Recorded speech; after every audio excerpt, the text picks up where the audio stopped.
We have made it to the beginning of the end.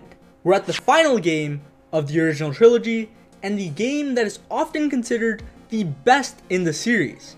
When I initially played it, it was actually my least favorite in the trilogy. But then I played it again, and I ended up preferring it over the first game, but not the second. And then I actually played it once more, and I liked it a bit more, but still not enough to surpass JFA.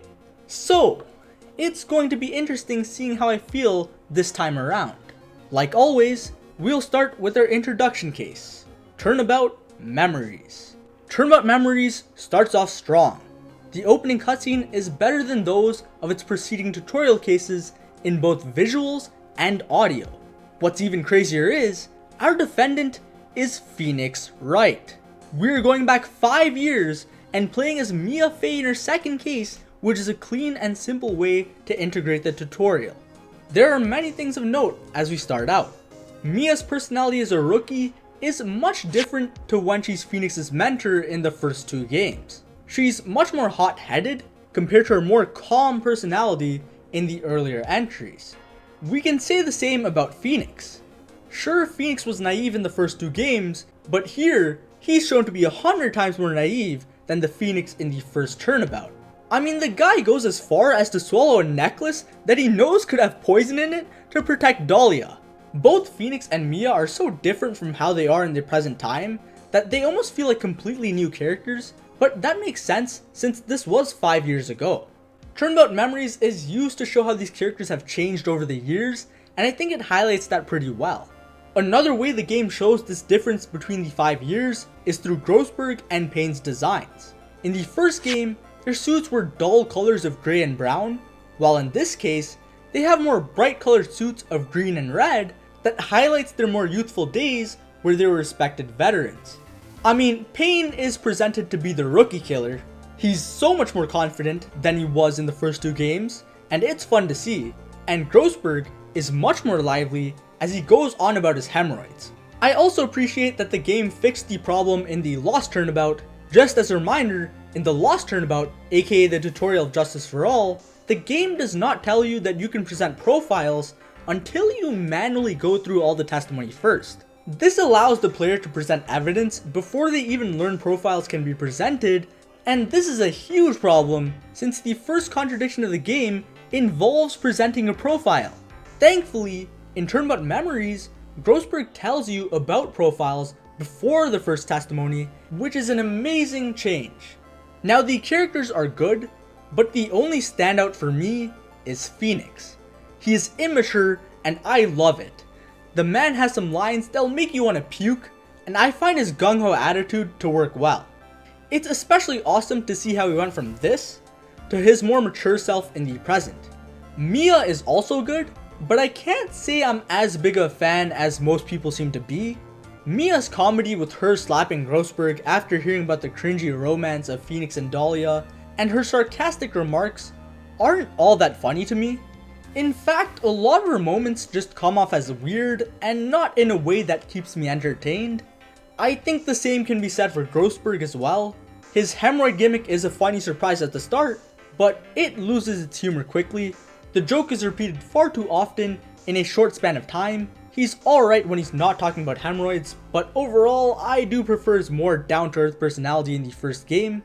I will say, however, that I like Mia's personality here more than her personality as a mentor character in the first 2 games. She is unique. If we compare her and Phoenix when they both take on the role of an attorney, I feel she's a lot more direct, in contrast to her old buddy in the blue suit, who is more indirect as a lot of his rude thoughts are kept in his head. These differences make Mia a well-written character, but she's just not my personal cup of tea.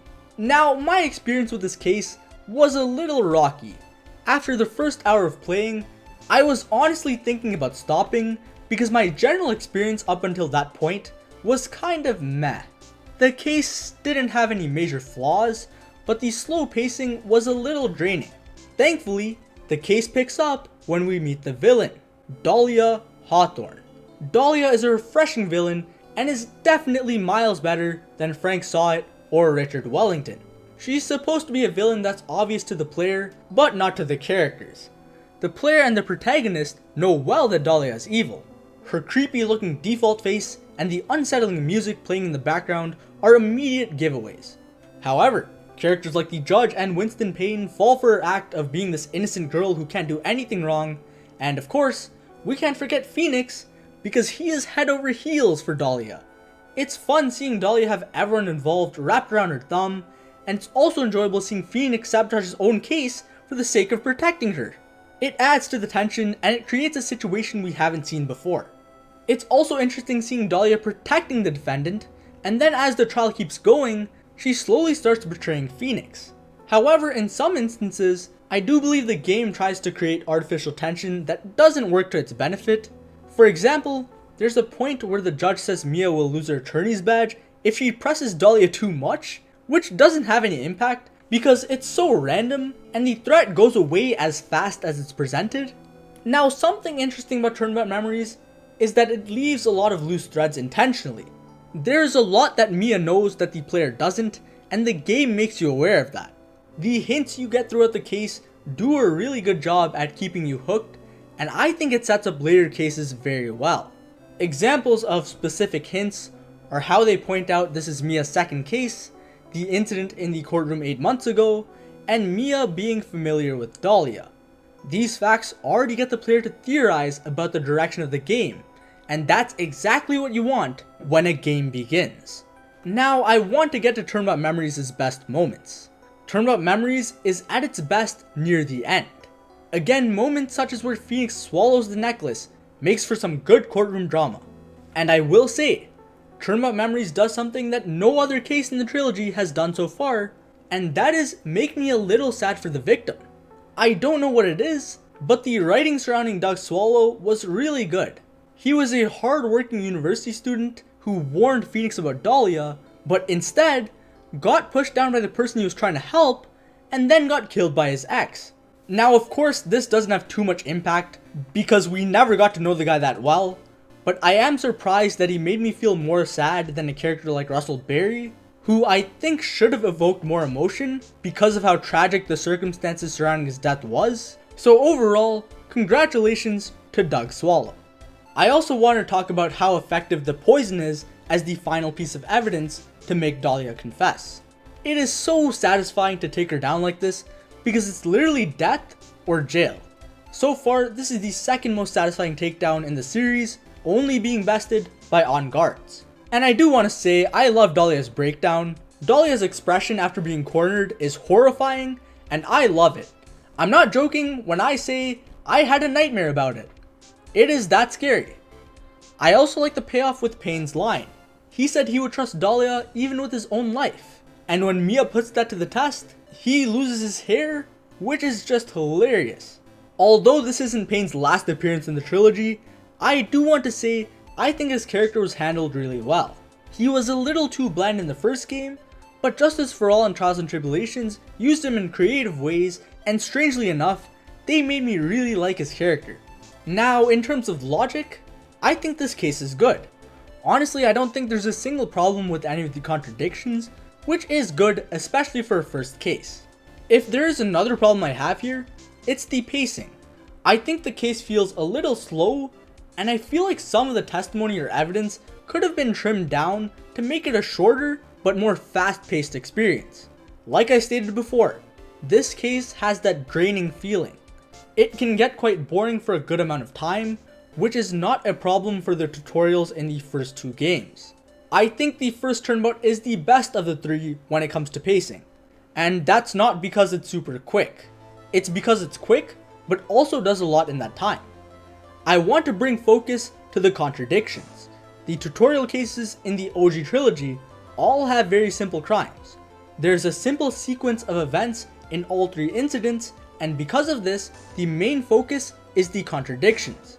And of the three cases, I believe the first Turnabout has the best contradictions. It is really good at showing how one lie leads to another lie, and how that process leads to a cornered culprit. It's just you and the culprit. He tries to make an excuse every time you point out a lie, and eventually, he snaps. It's a lightning-paced war. Now, the Lost Turnabout isn't really like that. It just feels like a basic tutorial with basic contradictions, and most of the fun comes from elements outside of that. And actually, I'd say the same about Turnabout Memories. The contradictions themselves are just okay. The gameplay is what you'd expect out of a tutorial. But the key difference is that the Lost Turnabout is about an hour, while Turnabout Memories is more than double the length. A huge portion of the playtime is finding basic contradictions in a mystery that is not very engaging, and thus, it does lower the score. The post-trial is great, with Phoenix telling Mia about why he was studying to be a lawyer on the side. He also tells Mia how he hopes to see her again and how she inspired him to switch to law entirely. It's a great conclusion. Now overall, I don't consider this to be an amazing case, but it's definitely not horrible either. Again, if I had to compare it with the other tutorials in the trilogy, I'd say it has the lowest lows and the highest highs, but overall, I'd still say Turnabout Memories is the best first case we've seen yet, with it being marginally better than the first Turnabout. This is due to its unique cast and lingering intrigue. Overall, I give this one a 6.5. It's decent, but I'm sure there's much better down the road. Next time, we're returning to the present and taking a look at the stolen Turnabout. See you guys then.